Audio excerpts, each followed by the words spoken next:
Seja muito bem-vindo, seja muito bem-vinda ao meu canal. E no vídeo de hoje a gente vai falar sobre estrutura de repetição, para que utilizar e como utilizar.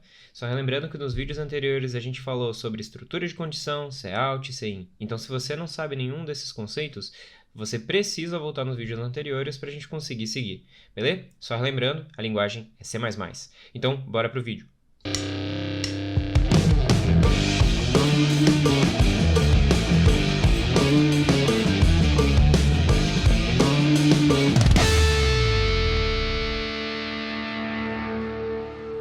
Então, primeiramente, para que serve uma estrutura de repetição?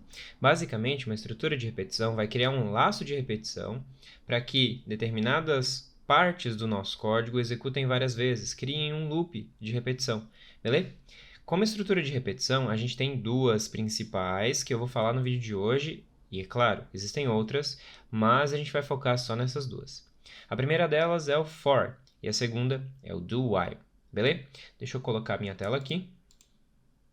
Então, vamos fazer o seguinte, deixa eu criar mais um arquivo, source file, vou copiar esse da estrutura de condição, vou colar ele aqui, vou escrever aqui como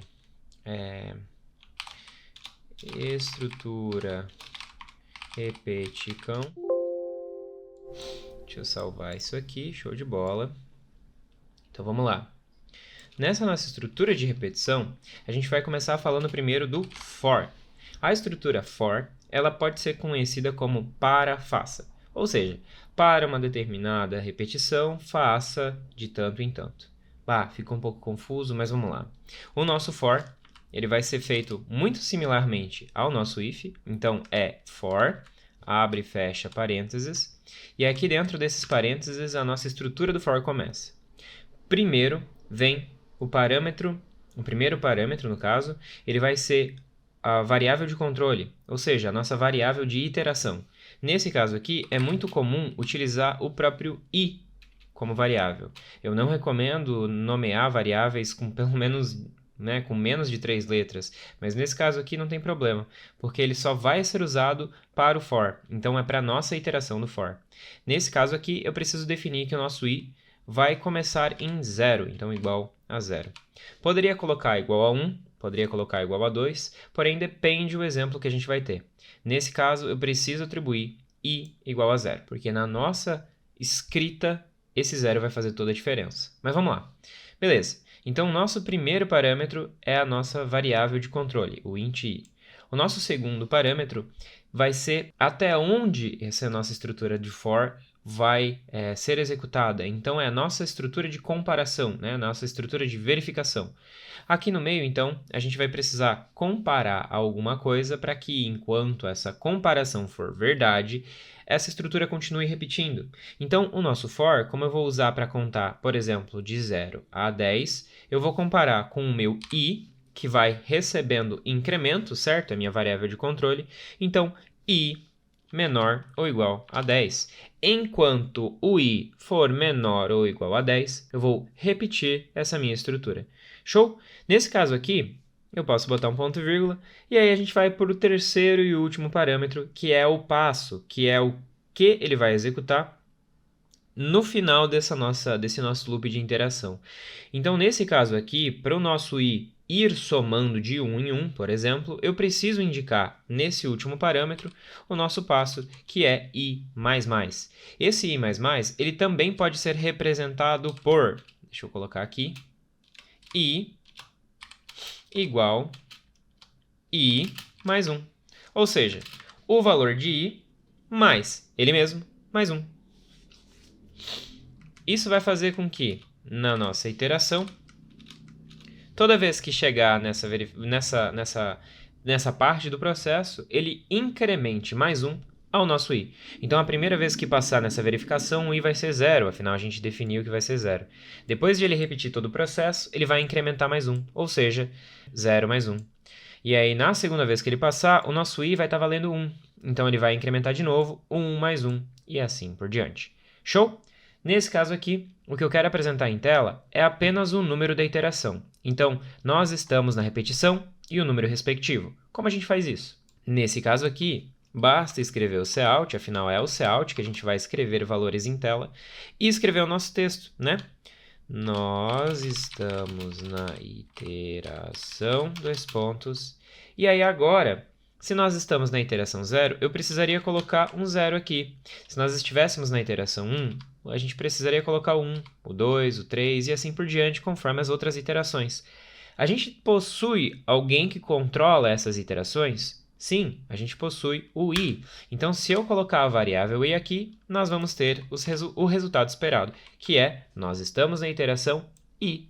No caso, a primeira vez vai ser 0, a segunda 1, a terceira 2 e assim por diante. Se a gente executar, olha lá, nós estamos na iteração 0 e assim por diante. Então, ele criou uma estrutura de repetição para que, enquanto o i for menor do que 10, incrementando ele de 1 em 1, ele repita essa mensagem que eu escrevi aqui dentro do nosso for. Então, da mesma forma que o if tem um bloco de comando, no caso, que é o que ele vai executar se acontecer, o nosso for também tem um bloco de comando que ele vai continuar executando se a nossa condição aqui for verdadeira, beleza? Erros muito comuns que podem acontecer aqui. Bom, a gente pode, sem querer, trocar o sinal. Tá, mas como assim trocar o sinal? Sem querer a gente está escrevendo e se confundir. Fazer dessa forma aqui. E olha lá. Se por acaso a gente fizer isso, o que vai acontecer? Ele vai verificar se o i é maior ou igual a 10. Nesse caso, o i, começando em 0, não vai ser maior ou igual a 10. Então, ele não vai repetir, não vai incrementar e não vai fazer mais nada. Ele vai simplesmente encerrar o nosso programa. Beleza? E outra coisa que pode acontecer também é uma condição aonde o nosso i nunca seja atendida. Tá, mas como assim? Por exemplo, se eu decrementar, ou seja, retirar, né? É como se eu fizesse isso daqui, i menos 1.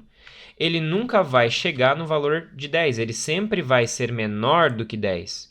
Então, se eu fizer isso, o meu programa vai ficar repetindo ao infinito. E não vai parar. Beleza? Nesse caso ali ele parou porque eu cliquei para sair. Mas enfim, cuidem com isso. Se por acaso o loop de vocês não está fazendo as iterações corretas, está fazendo iteração a mais ou está fazendo iteração a menos, infelizmente, esse carinha aqui de dentro pode estar com um problema muito sério. E a gente precisa conferir um por um. Beleza? Bom, se eu falei que a gente consegue fazer um decremento, então a gente consegue também inverter a ordem de mostrar esses valores, né? Eu consigo fazer de 0 a 10, mas eu também consigo fazer de 10 a 0. Bom, seguinte, como é que eu faço? Se antes ele começou no 10 e foi até o 0, se eu trocar essa brincadeira, começar no 10 e ir até o 0, eu vou conseguir fazer isso, certo? Bom, quase. Para isso, eu tenho que alterar o meu i aqui para ele decrementar. Afinal, ele vai de 10, menos 1, 9, menos 1, 8, menos 1, 7 e assim por diante. Eu também tenho que colocar aqui uma outra comparação. Afinal, se for do jeito que está, ele não vai conseguir repetir. Mas vamos lá, vamos só executar para ver o que vai acontecer. Olha lá.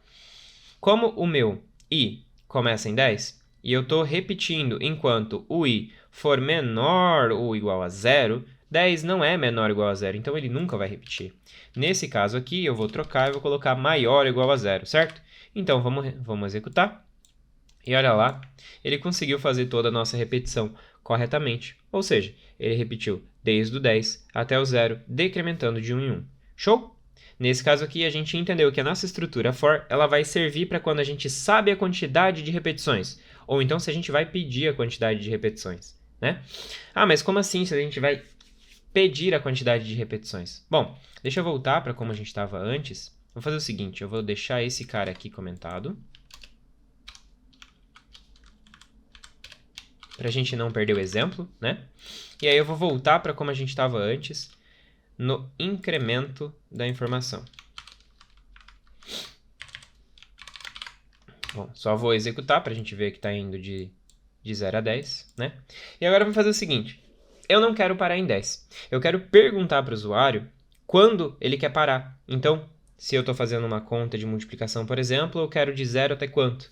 Então, para conseguir fazer esse tipo de coisa, eu vou ter que utilizar o cout, né, para pedir essa informação para o usuário. Então, digite um valor, ponto e vírgula. O cin para armazenar esse valor, então aqui vai ser qtde, quantidade. E eu tenho que também criar essa variável. Então, ela vai ser de que tipo? Float. Não, porque ela vai ser um valor inteiro. Então, aqui vai ser int QTDE, ponto e vírgula. Beleza, o usuário digitou a quantidade final. Bom, se eu quiser ir de 0 até aquela quantidade, não basta pegar essa variável a aqui e colocar no lugar desse 10? Bom, vamos ver se vai dar certo. Vou executar. Beleza, o programa está pedindo digite um valor, eu vou digitar aqui 3. Então, em teoria, ele vai até o número 3, olha lá, do 0 até o 3. Se eu executar ele de novo e colocar 22, ele vai do 0 até o 22.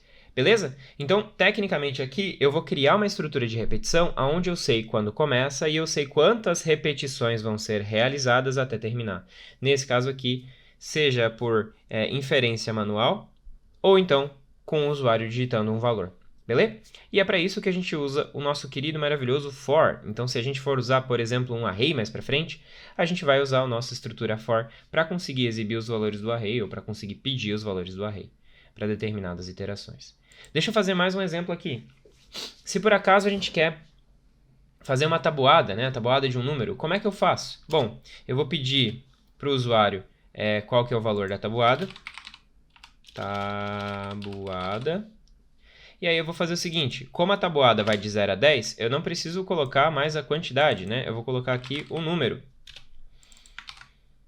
Então, digite o número da tabuada. Beleza. Como a gente está pedindo o número da tabuada, o que eu vou fazer aqui agora? Eu vou fazer o seguinte, eu vou colocar um cout e vou falar para ele o número que ele digitou, então, número vezes o i vai ser igual ao número vezes o i. Ou seja, deixa eu só executar um /n aqui no final, porque senão vai dar ruim, né? Ou seja, esse número aqui, ele esperava... Ah, tá, eu esqueci de concatenar, foi mal. Ou seja, eu vou pedir qual que é o número da tabuada, nesse caso aqui eu vou falar 3, e aí ele vai fazer a tabuada do 3, então 3 vezes 0, 3 vezes 1, 3 vezes 2, 3 vezes 3 e até o 3 vezes 10. Por quê? O que o nosso código está fazendo? Ele pegou o número que a pessoa digitou, consolou em tela, consolou um asterisco, consolou o i, ou seja, 1, 2, 3, 4, 5 e assim por diante, e depois consolou um igual na tela e por fim fez a nossa multiplicação, olha lá, o número vezes o i. Ou seja, na primeira vez o i vai ser 0 e o número vai ser 3, na segunda vez o i vai ser 1 e o número vai continuar sendo 3 e assim por diante. Então eu tenho uma tabuada aqui bonitinha com relação ao número que a pessoa digitou. Show? Então esse daqui é um exemplo, na prática, de quando utilizar um for. É claro, tem os outros ali que eu falei, mas esse daqui fica e vem bem a calhar. Show?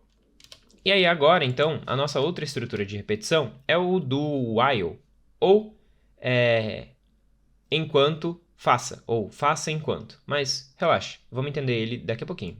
Vamos primeiro organizar esse código, né? Deixa eu colocar... Deixa eu botar um // aqui, que senão vai dar errado, né? Deixa eu colocar tudo isso daqui como comentário. Então, agora sim o nosso código ficou um pouco mais organizado, né? E vamos falar sobre a nossa estrutura de repetição faça enquanto. O nosso do while basicamente se escreve dessa forma aqui, abre e fecha chaves. Notem que aqui eu não vou fazer verificação logo no começo, então eu vou executar pelo menos uma vez e vou verificar só no final. Por isso, faça enquanto, né? Então, do, e aqui o while, ponto e vírgula no final, para não dar erro. Então, basicamente, a nossa estrutura de repetição vai repetir o que estiver entre essas chaves, enquanto essa condição aqui do while for verdade, enquanto for true. Cuidem, isso daqui é muito comum acontecer de a gente acabar se esquecendo ou confundindo. Então, nesse caso aqui, vamos fazer o seguinte. Vamos criar um programa que faça... a solicitação de um número para o usuário e a gente vai verificar se esse número é 15 para falar que ele ganhou na Mega Sena, por exemplo, né? Então, o número da sorte, o número premiado. Nesse caso aqui, eu vou criar uma variável chamada número, vou criar ela fora do do, e aí aqui dentro, o que eu vou fazer? Eu vou escrever para o usuário, através do cout, digite um número. Opa, número. Beleza? Então, nesse caso aqui, o usuário vai digitar um número no 100, número. Notem que aqui eu preciso colocar uma comparação para que, enquanto for verdade, eu continue repetindo essa digite um número. Tá? Mas como assim? Vamos lá. Deixa eu deixar o while true ali por enquanto. Vou executar o while true, beleza? E aqui no while true eu vou colocar qualquer número. Ó. 1, 2, 3, 4, qualquer coisa. Ó. Até o próprio 15, não vai acontecer nada. Afinal, o while true vai fazer com que a gente continue dentro dessa repetição enquanto for verdade. E nunca mais vai sair dali. Ou seja, eu preciso colocar uma comparação que, enquanto ela for ela, as coisas continuem sendo repetidas, e enquanto não for ela, ela saia e fale que a pessoa acertou, né? Você foi premiado, então Alt, acertou o número. Parabéns. Show de bola. Então aqui, o que eu preciso fazer? Eu preciso comparar esse número que a pessoa digitou com o quê? Bom, nesse caso aqui, como eu vou ter que repetir enquanto for diferente de 15, eu vou colocar justamente isso na minha comparação. Se for igual a 15, ele vai sair e vai falar que acertou. Enquanto for diferente do número 15, ele vai continuar repetindo. Afinal, o nosso número da sorte é 15.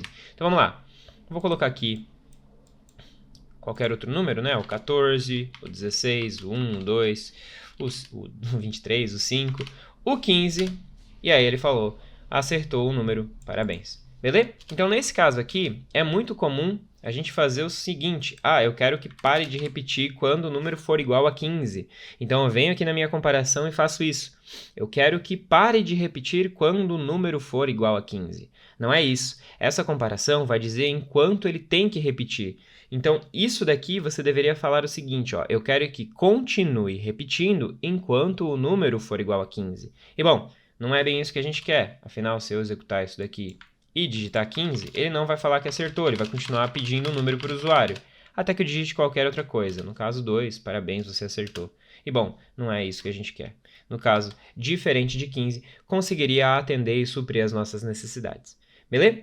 Nesse caso aqui, a gente viu duas estruturas de repetições, o for, que tem os 3 parâmetros, e o do while, que tem apenas uma única comparação.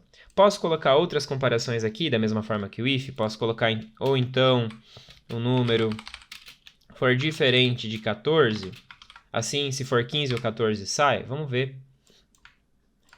Vou colocar 14. Ih, continuou repetindo. Por que continuou repetindo? Porque eu usei o ou, deveria ter usado o e, enquanto for exatamente os dois. Então, vou executar lá de novo. Vou digitar 1, 2, 3, vou digitar o 14. E agora, ó lá, parabéns, você acertou. E o 15 continua também valendo. Vamos pegar o 15 aqui, ó. 1, 2, e aí o 15. E tá lá, parabéns, você acertou o número. Beleza? Então, basicamente, eu consigo colocar mais comparações aqui, só que lembrem-se que o resultado, se for true, vai continuar repetindo. E o resultado dessa minha comparação, se for false, vai parar de repetir. Beleza? É só isso que a gente não pode se confundir. Então, o nosso for vai servir quando a gente sabe a quantidade de repetições, sabe aonde inicia e sabe aonde vai parar. E o nosso do while a gente vai utilizar quando a gente não sabe quando tem que parar. Só que determinada informação precisa ser atingida, né? Então, eu não sei se vai repetir 10, 20, 30 vezes. Aqui pode repetir 300 mil vezes. Vai saber quantos números a pessoa vai chutar até acertar no 15. Nesse caso aqui, eu não sei quando parar, eu não sei quantas vezes repetir. Já no outro, da matemática, da tabuada, a gente sabe que vai do 0 até o 10. Então, a gente sabe que precisa repetir 11 vezes. Sim, 11. O 0 é a primeira e o 10 é a 11ª. Beleza? Então, cuidem com essas estruturas e, é claro, pratiquem, né? Deem uma olhada lá naquele nosso repositório, que está, inclusive, no link aqui do vídeo, né? Confiram lá e realizem mais alguns exercícios para praticar com relação ao for e ao do while.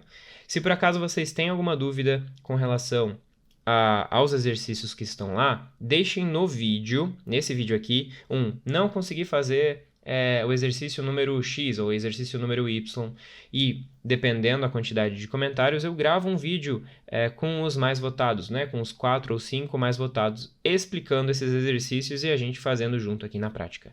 Então por hoje era só, e é isso aí, nos vemos no próximo vídeo. Falou, valeu!